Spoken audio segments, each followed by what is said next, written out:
संभल में जो पत्थर चले थे, अब वहां बुलडोजर की गर्जना सुनाई दे रही है। योगी सरकार का खौफनाक एक्शन शुरू हो चुका है। फरार पत्थरबाजों की संपत्तियों पर अब बुलडोजर चलने की तैयारी हो रही है। ये सिर्फ सजा नहीं, ये एक संदेश है कि अब यूपी में दंगा नहीं, सिर्फ कानून चलेगा। संभल जिले में एक धार्मिक जुलूस के दौरान पथराव किया गया। हजारों लोग उस वक्त सड़कों पर थे जब अचानक कुछ उपद्रवियों ने पत्थर चलाने शुरू कर दिए।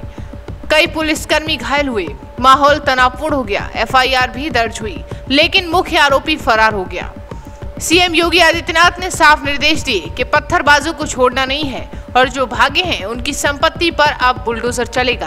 संख्या 304/24 मुकदमा अपराध संख्या 305/24 में अभियुक्त तारिक पुत्र असलम निवासी निहारे वाली मस्जिद खरकुसराय के खिलाफ न्यायालय द्वारा 82 जो वर्तमान में 84 BNSS हो गई है, कुर्की की से पहले की उद्घोषणा जारी की गई है। यदि नियत समय पे ये अभियुक्त न्यायालय के समक्ष उपस्थित नहीं होता है तो इसकी विधिवत नियमानुसार कुर्की कार्रवाई की जाएगी।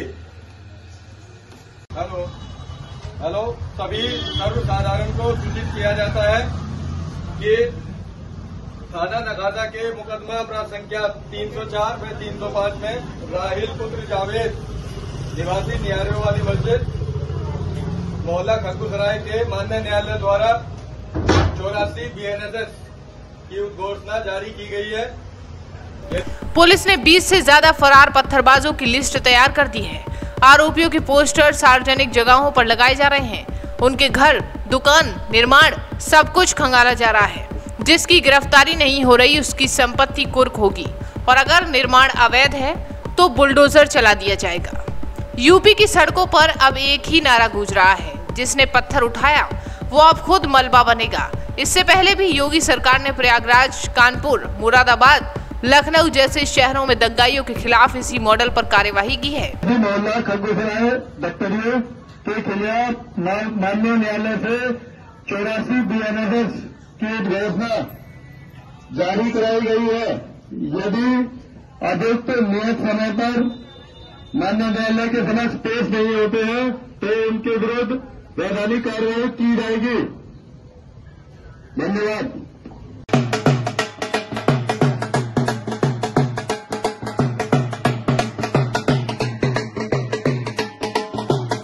जहां सीसीटीवी से पहचाने गए चेहरे, एफआईआर में नाम आने के बाद कुर्की और अवैध निर्माण पर चला बुलडोजर, और अब वही मॉडल संभल में भी लागू हो चुका है।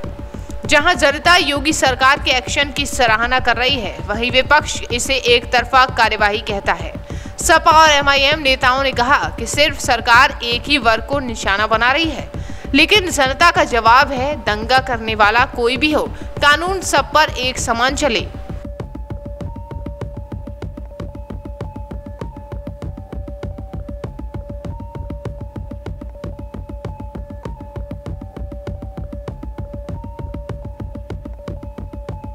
इस 5/2025 को उनकी 84 BNSS की कार्रवाई जो उद्घोषणा है माननीय न्यायालय से जो जारी की गई थी उसका तामीला कराया गया है। नियमानुसार उसका तामीला कराया है। उसमें 5 अभियुक्त हैं, जिसमें राहिल, शारिक, अता, फैजान और समद हैं। इनके पांचों के घरों पर जाकर विवेचकों के द्वारा नियमानुसार उसको चस्पा कराना और जो अन्य कार्रवाई है वो कराई गई है और विवेचना जारी है। इसमें अग्रिम कार्रवाई शीघ्र अतिशीघ्र अग्रिम कार्रवाई अमल में लाई जाएगी। संभल के दंगाइयों को अब समझ आ गया होगा कि ये नया उत्तर प्रदेश है। यहाँ न माफिया बचेगा न पत्थरबाज, क्योंकि यहाँ सीधा बुलडोजर चलेगा। और अब सवाल ये कि क्या एक्शन बाकी राज्यों के लिए भी ये मिसाल बनेगा।